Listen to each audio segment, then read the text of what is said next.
Recording in progress.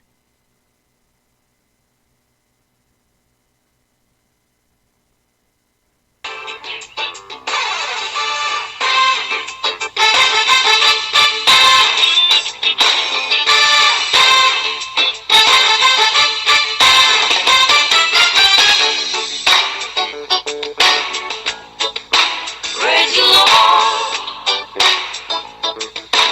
Worship you, Lord.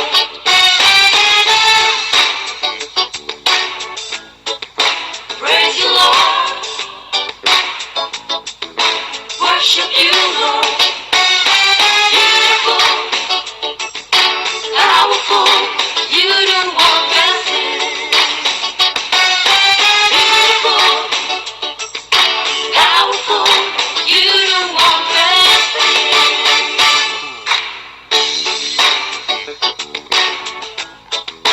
துதித்திடுவே,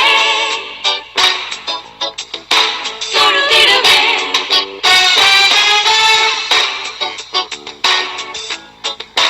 துதித்திடுவே, தொழுதிடுவே. நீங்கள் இணைந்திருப்பது சங்கமம் வானொலி, destiny in Jesus Christ, Tamil கிறிஸ்தவ வானொலி, கனேடிய மண்ணிலிருந்து ஒலிபரப்பாகிறது.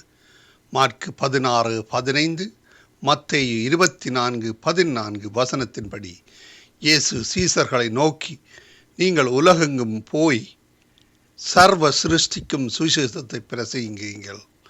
ராஜ்யத்தினுடைய இந்த சுவிசேஷம் பூலோகமெங்குமுள்ள சகல ஜாதிகளுக்கும் சாட்சியாக பிரசங்கப்படும்.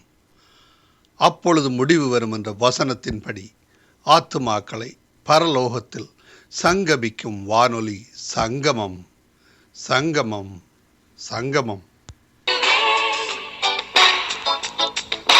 தொழுதிடுவே, இருந்தவர், நீந்தவர், அதிசயமானவர்.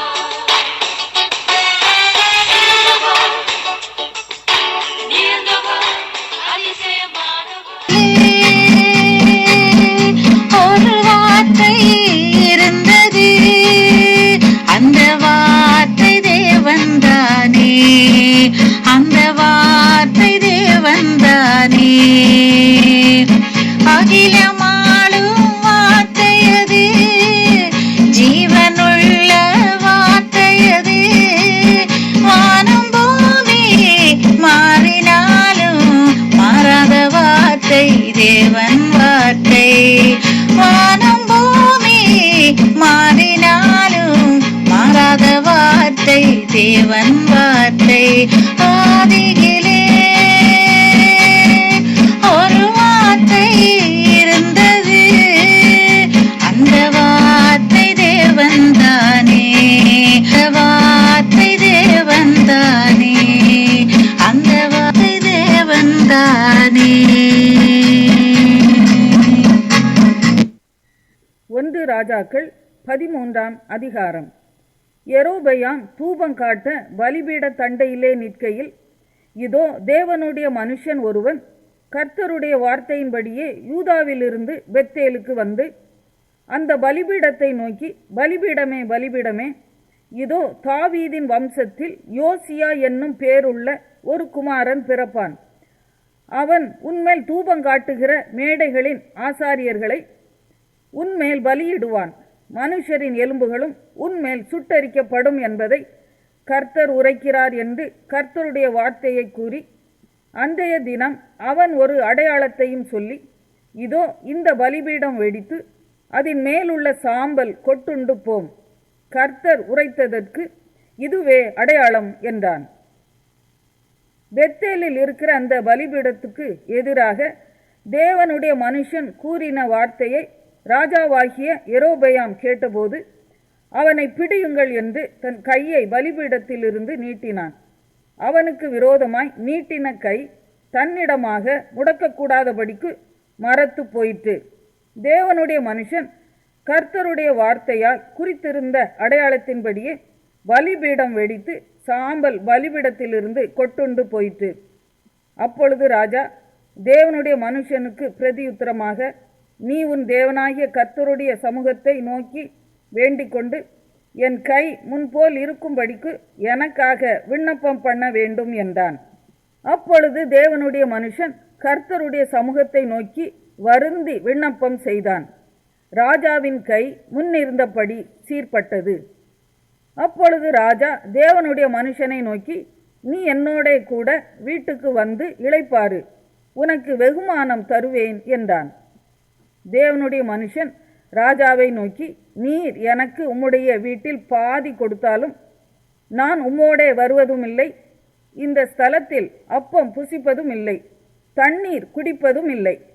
ஏனென்றால் நீ அப்பம் புசியாமலும் தண்ணீர் குடியாமலும் போன வழியாய் திரும்பாமலும் இருவென்று கர்த்தர் தம்முடைய வார்த்தையால் எனக்கு கட்டளையிட்டு இருக்கிறார் என்று சொல்லி அவன் பெத்தேலுக்கு வந்த வழியாய் திரும்பாமல் வேறு வழியாய் போய்விட்டான்.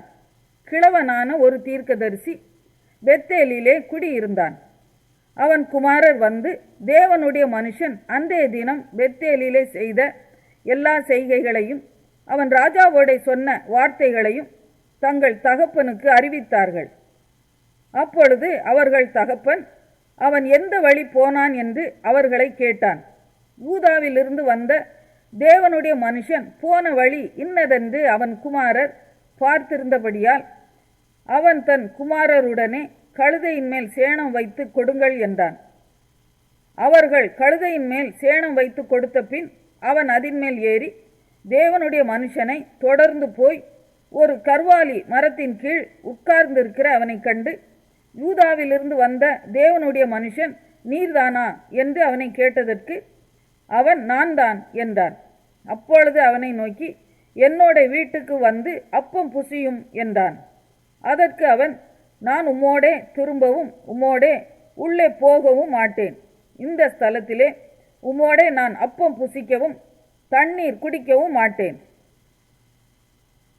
ஏனென்றால் நீ அப்பம் புசியாமலும் அங்கே தண்ணீர் குடியாமலும் நீ போன வழியாய் திரும்பி வராமலும் இரு என்று கர்த்தருடைய வார்த்தை எனக்கு உண்டாயிருக்கிறது என்றான். அதற்கு அவன், உம்மை போல நானும் தீர்க்கதரிசிதான். அவன் அப்பம் புசித்து தண்ணீர் குடிக்க நீ அவனை திருப்பி உன் வீட்டுக்கு அழைத்து கொண்டு வா என்று ஒரு தூதன் கர்த்தருடைய வார்த்தையாக என்னோட சொன்னான் என்று அவனிடத்தில் போய் சொன்னான். அப்பொழுது அவன் இவனோட திரும்பி போய் இவன் வீட்டிலே அப்பம் புசித்து தண்ணீர் குடித்தான். அவர்கள் பந்தியில் உட்கார்ந்திருக்கிற போது அவனை திருப்பி கொண்டு வந்த தீர்க்கதரிசிக்கு கர்த்தருடைய வார்த்தை உண்டானதினால் அவன் யூதாவிலிருந்து வந்த தேவனுடைய மனுஷனை பார்த்து சத்தமிட்டு, உன் தேவனாகிய கர்த்தர் உனக்கு கற்பித்த கட்டளையை நீ கைக்கொள்ளாமல் கர்த்தருடைய வாக்கை மீறி அப்பம் புசிக்கவும் தண்ணீர் குடிக்கவும் வேண்டாம் என்று அவர் விலக்கின ஸ்தலத்துக்கு நீ திரும்பி அப்பம் புசித்து தண்ணீர் குடித்தபடியினால் உன்னுடைய பிரேதம் உன் பிதாக்களின் கல்லறையிலே சேருவதில்லை என்று கர்த்தர் சொல்லுகிறார் என்றான். அவன் போஜன பானம் பண்ணி முடிந்த பின்பு அந்த தீர்க்கதரிசியை திருப்பி கொண்டு வந்தவன் அவனுக்கு கழுதையின் மேல் சேணம் வைத்து கொடுத்தான். அவன் போன பிற்பாடு வழியிலே ஒரு சிங்கம் அவனுக்கு எதிர்பட்டு அவனை கொன்று போட்டது. அவன் பிரேதம் வழியிலே கிடந்தது. கழுதை அதன் அண்டையிலே நின்றது, சிங்கமும் பிரேத தண்டையிலே நின்றது. அந்த வழியே கடந்து வருகிற மனுஷர் வழியிலே கிடக்கிற பிரேதத்தையும் பிரேத தண்டையிலே நிற்கிற சிங்கத்தையும் கண்டு கிழவனான தீர்க்கதரிசி குடியிருந்த பட்டணத்திலே வந்து சொன்னார்கள். அவனை வழியிலிருந்து திரும்ப பண்ணின தீர்க்கதரிசி அதை கேட்டபோது, அவன் கர்த்தருடைய வாக்கை மீறின தேவனுடைய மனுஷன்தான். கர்த்தர் அவனுக்கு சொன்ன வார்த்தையின்படியே கர்த்தர் அவனை ஒரு சிங்கத்திற்கு ஒப்பு கொடுத்தார், அது அவனை முறித்து கொண்டு போட்டது என்று சொல்லி தன் குமாரரை நோக்கி, எனக்கு கழுதையின் மேல் சேணம் வைத்து கொடுங்கள் என்றான். அவர்கள் சேணம் வைத்து கொடுத்தார்கள். அப்பொழுது அவன் போய் வழியிலே கிடக்கிற அவன் பிரேதத்தையும் பிரேத தண்டையிலே கழுதையும் சிங்கமும் நிற்கிறதையும் கண்டான். அந்த சிங்கம் பிரேதத்தை தின்னவும் இல்லை, கழுதையை முறித்து போடவும் இல்லை. அப்பொழுது கிழவனான அந்த தீர்க்கதரிசி தேவனுடைய மனுஷனின் பிரேதத்தை எடுத்து அதை கழுதையின் மேல் வைத்து அதற்காக துக்கம் கொண்டாடவும் அதை அடக்கம் பண்ணவும் அதை தன் பட்டணத்திற்கு கொண்டு வந்து அவன் பிரேதத்தை தன்னுடைய கல்லறையிலே வைத்தான். அவனுக்காக ஐயோ என் சகோதரனே என்று புலம்பி துக்கம் கொண்டாடினார்கள். அவனை அடக்கம் பண்ணின பின்பு அவன் தன் குமாரரை நோக்கி, நான் மரிக்கும்போது தேவனுடைய மனுஷன் அடக்கம் பண்ணப்பட்ட கல்லறையிலே என்னையும் நீங்கள் அடக்கம் பண்ணி அவன் எலும்புகள் அண்டையிலே என் எலும்புகளையும் வையுங்கள். அவன் பெத்தேலில் இருக்கிற பலிபீடத்திற்கும் சமாரியாவின் பட்டணங்களில் இருக்கிற மேடைகளாகிய சகல கோவில்களுக்கும் விரோதமாக கூறின கர்த்தருடைய வார்த்தை நிச்சயமாய் நிறைவேறும் என்றான்.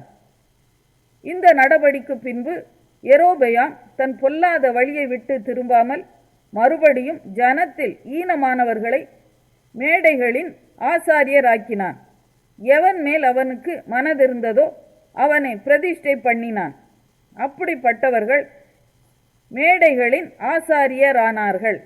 யெரொபெயாமின் வீட்டாரை பூமியின் மேல் வைக்காமல் அதம் பண்ணி அழிக்கும்படியாக இந்த எரேமியா 39ஆம் அதிகாரம். யூதாவின் ராஜாவாகிய சிதேக்கியா அரசாண்ட 9ஆம் வருஷம் 10ஆம் மாதத்திலே பாபிலோன் ராஜாவாகிய நேபுகாத்நேச்சாரும் அவனுடைய எல்லா இராணுவமும் எருசலேமுக்கு விரோதமாய் வந்து அதை முற்றுகை போட்டார்கள். சிதேக்கியா அரசாண்ட 11ஆம் வருஷம் 4ஆம் மாதம் 9ஆம் தேதியிலே நகரத்து மதிலில் திறப்பு கண்டது. அப்பொழுது பாபிலோன் ராஜாவின் பிரபுக்களாகிய நெர்கல் சரேத்சேர், சம்கார் நேபோ, சர்சேகிம், ரப்சாரிஸ், நெர்கல் சரேத்சேர், ரப்மாக் என்பவர்களும் பாபிலோன் ராஜாவின் மற்ற எல்லா பிரபுக்களும் உட்பிரவேசித்து நடுவாசலில் இருந்தார்கள். அப்பொழுது யூதாவின் ராஜாவாகிய சிதேக்கியாவும் சகல யுத்த மனுஷரும் அவர்களை கண்டபோது ஓடி ராத்திரி காலத்தில் ராஜாவுடைய தோட்டத்து வழியே 2 மதில்களுக்கு நடுவான வாசலால் நகரத்திலிருந்து புறப்பட்டு போனார்கள். அவன் வயல்வெளியின் வழியே போய்விட்டான்.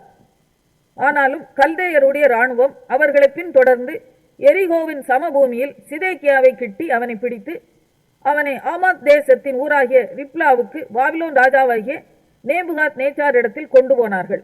அங்கே இவன் அவனை குறித்து தீர்ப்பு செய்தான். பின்பு பாபிலோன் ராஜா ரிப்லாவிலே சிதேக்கியாவின் குமாரரை அவன் கண்களுக்கு முன்பாக வெட்டுவித்தான். யூதா பிரபுக்கள் அனைவரையும் பாபிலோன் ராஜா வெட்டி சிதேக்கியாவின் கண்களை கெடுத்து அவனை பாபிலோனுக்கு கொண்டு போக அவனுக்கு 2 வெண்கல விலங்குகளை போட்டான். கல்தேயர் ராஜாவின் அரமனையையும் ஜனத்தின் வீடுகளையும் அக்கினியினால் சுட்டெரித்து எருசலேமின் மதில்களை இடித்து போட்டார்கள்.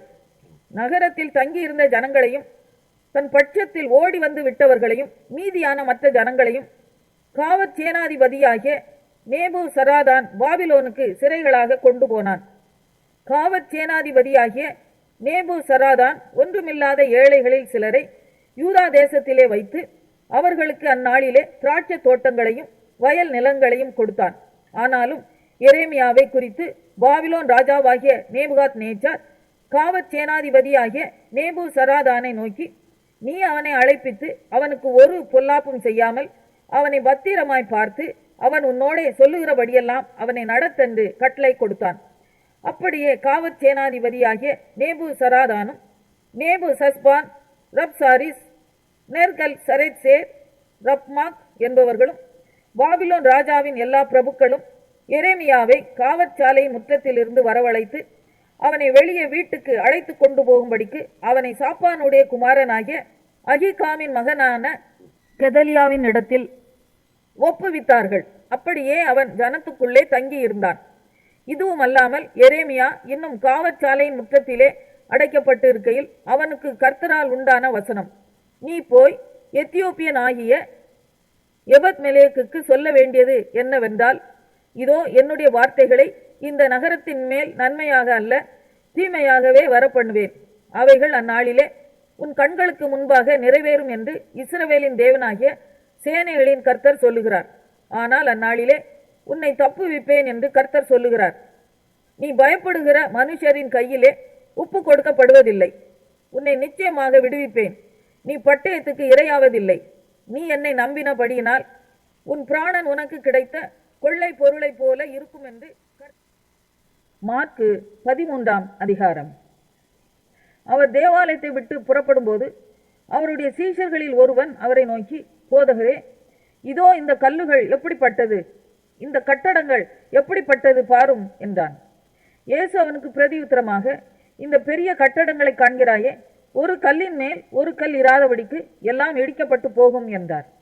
பின்பு அவர் தேவாலயத்திற்கு எதிராக ஒலிவ மலையின் மேல் உட்கார்ந்திருக்கையில் பேதுருவும் யாக்கோபும் யோவானும் அந்திரேயாவும் அவரிடத்தில் தனித்து வந்து, இவைகள் எப்பொழுது சம்பவிக்கும், இவைகளெல்லாம் நிறைவேறும் காலத்துக்கு அடையாளம் என்ன, எங்களுக்கு சொல்ல வேண்டும் என்றார்கள். இயேசு அவர்களுக்கு பிரதியுத்தரமாக, ஒருவனும் உங்களை வஞ்சியாதபடிக்கு எச்சரிக்கையாய் இருங்கள். ஏனெனில் அநேகர் வந்து என் நாமத்தை கொண்டு நானே கிறிஸ்து என்று சொல்லி அநேகரை வஞ்சிப்பார்கள். யுத்தங்களின் செய்திகளையும் கேள்விப்படும்போது கலங்காதேயுங்கள். இவைகள் சம்பவிக்க வேண்டியதே, ஆனாலும் முடிவு உடனே வராது. ஜனத்துக்கு விரோதமாய் ஜனமும் ராஜ்யத்துக்கு விரோதமாய் ராஜ்யமும் எழும்பும். பூமி அதிர்ச்சிகளும் பல இடங்களில் உண்டாகும். பஞ்சங்களும் கலகங்களும் உண்டாகும். இவைகள் வேதனைகளுக்கு ஆரம்பம். நீங்களோ எச்சரிக்கையாய் இருங்கள். ஏனெனில் உங்களை ஆலோசனை சங்கங்களுக்கு ஒப்பு கொடுப்பார்கள். நீங்கள் ஜெப ஆலயங்களில் அடிக்கப்படுவீர்கள். என் நிமித்தம் தேசாதிபதிகளுக்கும் ராஜாக்களுக்கும் சாட்சியாக அவர்களுக்கு முன்பாக நிறுத்தப்படுவீர்கள். சகல ஜாதிகளுக்கும் சுவிசேஷம் முந்தி பிரசங்கிக்கப்பட வேண்டும்.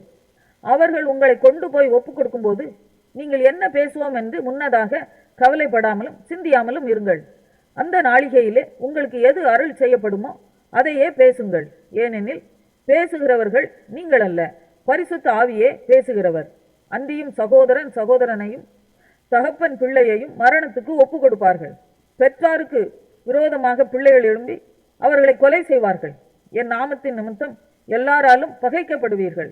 முடிவு பரியந்தம் நிலை நிற்பவனே ரட்சிக்கப்படுவான். மேலும் பாழாக்குகிற அருவருப்பை குறித்து தானியேல் தீர்க்கதரிசி சொல்லி இருக்கிறானே, வாசிக்கிறவன் சிந்திக்க கடவன்.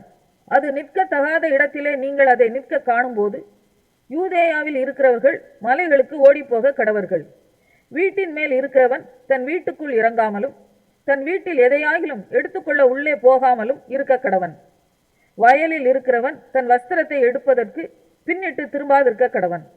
அந்நாட்களிலே கர்ப்பவதிகளுக்கும் பால் கொடுக்கிறவர்களுக்கும் ஐயோ, நீங்கள் ஓடிப்போவது மாறி காலத்திலே சம்பவியாதபடிக்கு வேண்டிக் கொள்ளுங்கள். ஏனெனில் தேவன் உலகத்தை சிருஷ்டித்தது முதல் இதுவரைக்கும் சம்பவித்திராததும் இனிமேலும் சம்பவியாததுமான உபத்திரவம் அந்நாட்களில் உண்டாயிருக்கும். கர்த்தர் அந்நாட்களை குறைத்திராவிட்டால் ஒருவனாகிலும் தப்பி போவதில்லை. தாம் தெரிந்து கொண்டவர்களின் நிமித்தமோ அவர் அந்த நாட்களை குறைத்திருக்கிறார். அப்பொழுது இதோ கிறிஸ்து இங்கே இருக்கிறார், அதோ அங்கே இருக்கிறார் என்று எவனாகிலும் சொன்னால் நம்பாதேயுங்கள். ஏனெனில் கள்ள கிறிஸ்துக்களும் கள்ள தீர்க்கதரிசிகளும் எழும்பி கூடுமானால் தெரிந்து கொள்ளப்பட்டவர்களையும் வந்திக்கத்தக்கதாக அடையாளங்களையும் அற்புதங்களையும் செய்வார்கள். நீங்களோ எச்சரிக்கையா இருங்கள். இதோ எல்லாவற்றையும் முன்னதாக உங்களுக்கு அறிவித்திருக்கிறேன். அந்நாட்களிலே அந்த உபத்திரவத்திற்கு பின்பு சூரியன் அந்தகாரப்படும், சந்திரன் ஒளியை கொடாதிருக்கும், வானத்தின் நட்சத்திரங்கள் விழும், வானங்களில் உள்ள சத்துவங்களும் அசைக்கப்படும். அப்பொழுது மனுஷகுமாரன் மிகுந்த வல்லமையோடும் மகிமையோடும் மேகங்களின் மேல் வருகிறதை காண்பார்கள். அப்பொழுது அவர் தம்முடைய தூதரை அனுப்பி தாம் தெரிந்து கொண்டவர்களை பூமியின் கடைமுனை முதற்கொண்டு வானத்தின் கடைமுனை மட்டுமுள்ள 4 திசைகளிலும் இருந்து கூட்டி சேர்ப்பார். அத்திமரத்தினால் ஒரு உவமையை கற்றுக்கொள்ளுங்கள். அதிலே இளங்கிளை தோன்றி துளிர்விடும்போது வசந்த காலம் சமீபமாயிற்று என்று அறிவீர்கள். அப்படியே இவைகள் சம்பவிக்கிறதை நீங்கள் காணும்போது அவர் சமீபமாய் வாசல் அருகே வந்திருக்கிறார் என்று அறியுங்கள். இவைகளெல்லாம் சம்பவிக்கும் முன்னே இந்த சந்ததி ஒளிந்து போகாதென்று மெய்யாகவே உங்களுக்கு சொல்லுகிறேன். வானமும் பூமியும் ஒளிந்து போம், என் வார்த்தைகளோ ஒளிந்து போவதில்லை. அந்த நாளையும் அந்த நாளிகையையும் பிதா ஒருவர் தவிர மற்றொருவனும் அறியான். பரலோகத்தில் உள்ள தூதர்களும் அறியார்கள், குமாரனும் அறியார். அக்காலத்தை நீங்கள் அறியாதபடியால் எச்சரிக்கையாய் இருங்கள். விழித்திருந்து ஜெபம் பண்ணுங்கள். ஒரு மனுஷன் தன் வீட்டை விட்டு புறதேசத்துக்கு பிரயாணம் போக எத்தனிக்கும் போது தன் ஊழியக்காரருக்கு அதிகாரம் கொடுத்து அவனுக்கு தன் வேலையையும் நியமித்து விழித்திருக்கும்படிக்கு காவல் காக்கிறவனுக்கு கற்பிப்பான். அப்படியே நீங்களும் விழித்திருங்கள். ஏனெனில் வீட்டஜமான் சாயங்காலத்திலோ நடுராத்திரியிலோ சேவல் கூவும் நேரத்திலோ காலையிலோ எப்பொழுது வருவான் என்று நீங்கள் அறியீர்கள். நீங்கள் நினையாத வேளையில் அவன் வந்து உங்களை தூங்குகிறவர்களாக கண்டுபிடியாதபடிக்கு ஒரு வார்த்தை இருந்தது, அந்த வார்த்தை தேவன்தானே, அந்த வார்த்தை தேவன்தானே. அகிலமாளும் வார்த்தையது, ஜீவனுள்ள வார்த்தையது. வானம் பூமி மாறினாலும் மாறாத வார்த்தை தேவன் வார்த்தை. வானம் பூமி மாறினாலும் மாறாத வார்த்தை தேவன் வார்த்தை.